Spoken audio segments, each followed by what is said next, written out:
Moi, je suis Khalid Aussi, je suis journaliste franco-sénégalais. Je travaille à France 24 et je travaillais à TV5. J'ai été correspondant pour France 24 au Burkina Faso, au Mali, au Sahel entre 2016 et 2022. Et là, j'ai réalisé mon tout premier documentaire, Yombo Ologem, la blessure. Alors, bonjour Khalid Aussi. Bonjour. Oui, donc on vient de voir votre documentaire sur Yambo Wologon. Et comment le projet a germé dans votre tête? Alors, j'ai découvert Yombo en 2020, alors que j'étais chargé d'un chapitre d'un livre qu'on a écrit collectivement avec 20 journalistes, chercheurs, sur la France-Afrique, qui s'appelle L'Empire qui ne veut pas mourir, édité au Seuil. Et j'étais chargé du chapitre intellectuel et écrivain avec ma consoeur Fanny Pigeot.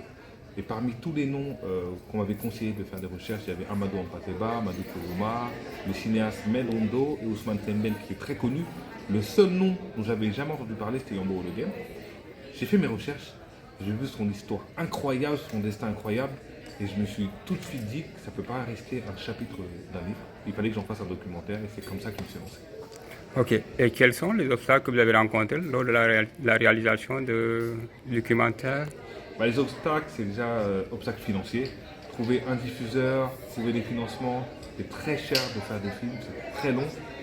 Surtout en France, faire un film sur un Africain, sur une personne qui n'est pas connue, c'est très compliqué de convaincre les diffuseurs. Obstacle logistique pour se rendre au Mali, parce que le Mali vit depuis plus d'une dizaine d'années une situation sécuritaire très compliquée. Yombo Ologem vit à Mopti, dans le centre du Mali, où la situation sécuritaire est compliquée, donc j'ai dû attendre 2-3 ans pour aller au Mali. Et aussi, j'avais pas beaucoup d'archives et de ressources sur le Yombo malien, la deuxième partie de sa vie. Et donc j'ai dû creuser dans ma tête, et c'est pour ça que j'ai eu l'idée du dessin pour illustrer sa vie malienne. Donc, voilà les 3 obstacles que j'ai rencontrés lors de la réalisation de ce documentaire. Ok, on voit dans le documentaire une narration avec la tradition orale. Est-ce que c'était un récit qui était déjà là ou vous l'avez fait dire?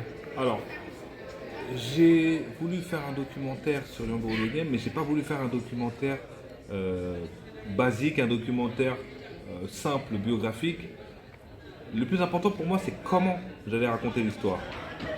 Et je me suis toujours dit que l'histoire de Yombo Ologem, c'est une tragédie grecque, c'est un peu un conte. Et je sais qu'en Afrique, dans nos traditions orales, les contes sont racontés par des griots. Et c'est pour ça que j'ai choisi de prendre un griot pour raconter l'histoire de Yombo. Le griot apparaît à chaque moment charnière de sa vie, on voit le griot apparaître. Et c'est un griot que je connaissais très bien, c'est Dinda Saré, c'est un griot malien, Peul. Et il a été tout de suite d'accord pour faire ce récit de Yombo Ologem, et c'est comme ça qu'on a travaillé ensemble. Ok. Et il y a eu des accusations de plagiat à propos de son livre. Et quel est votre point de vue après avoir réalisé, après avoir recueilli les différents points de vue, après avoir lu le livre?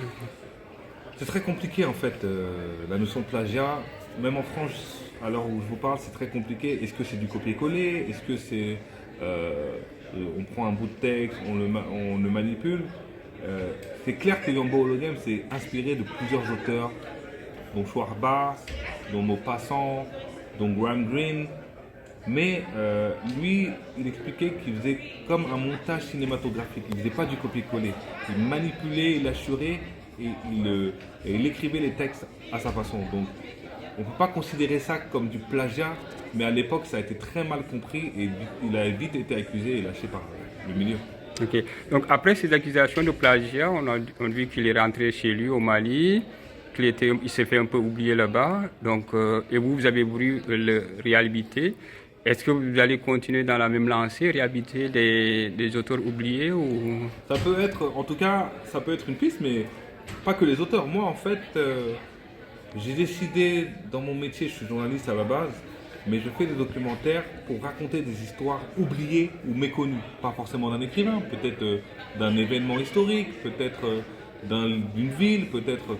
En tout cas, moi, mon objectif est de raconter des histoires oubliées, de préférence en Afrique, ou des événements de sociétés oubliés, et de les remettre sur la table pour qu'ils soient dans le débat public.